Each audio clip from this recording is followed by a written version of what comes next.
TVI செய்திகள் டொரண்டோவிலிருந்து VN Mathiyazhagan. வணக்கம். இனப்பிரச்சினைக்கு அரசியல் தீர்வு காண அரசாங்கம் உருவாக்கியிருக்கும் பாராளுமன்ற தெரிவுக்குழுவில் பங்கு பெற்ற வருமாறு விடுத்த அழைப்பை தமிழ் தேசிய கூட்டமைப்பு நிராகரித்துள்ளது.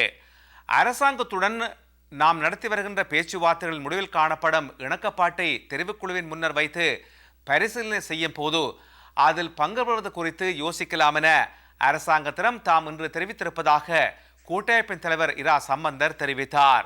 இதேவேளையில் பாராளுமன்ற தெரிவுக்குழு ஒன்றை அமைப்பதன் மூலம் தேசிய பிரச்சினைக்கு தீர்வு காண முடியாது என கூறி JVPயும் அந்த குழுவுக்கு பிரதிநிதிகளை நியமிக்காதென அதன் நாடாளுமன்ற உறுப்பினர்கள் ஒருவரான அனுரகுமார திசாநாயக்கா தெரிவித்திருக்கிறார்.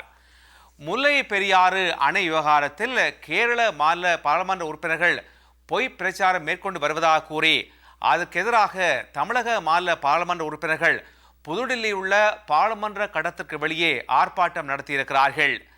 தற்போதைய அணை இடிக்கப்பட வேண்டும் என்பது கேரள அரசாங்கத்தின் நிலைப்பாடாகும். அணை பலமிழந்து வருவதாக கேரள பாராளுமன்ற உறுப்பினர்கள் தேவையற்ற பிரச்சாரத்தை மேற்கொண்டு வருவதாக அனைத்திந்திய அண்ணா திராவிட முன்னேற்ற கழக பாராளுமன்ற உறுப்பினர்கள் குற்றம் சுமத்தியிருக்கிறார்கள். பெல்ஜிய தலைநகர் பிரசல்ஸில் கூடியுள்ள ஐரோப்பிய வெளிநாட்டு அமைச்சர்கள் ஈரானுக்கு எதிராக தடைகளை மேலும் வலுவாக இறுக்கியுள்ளனர்.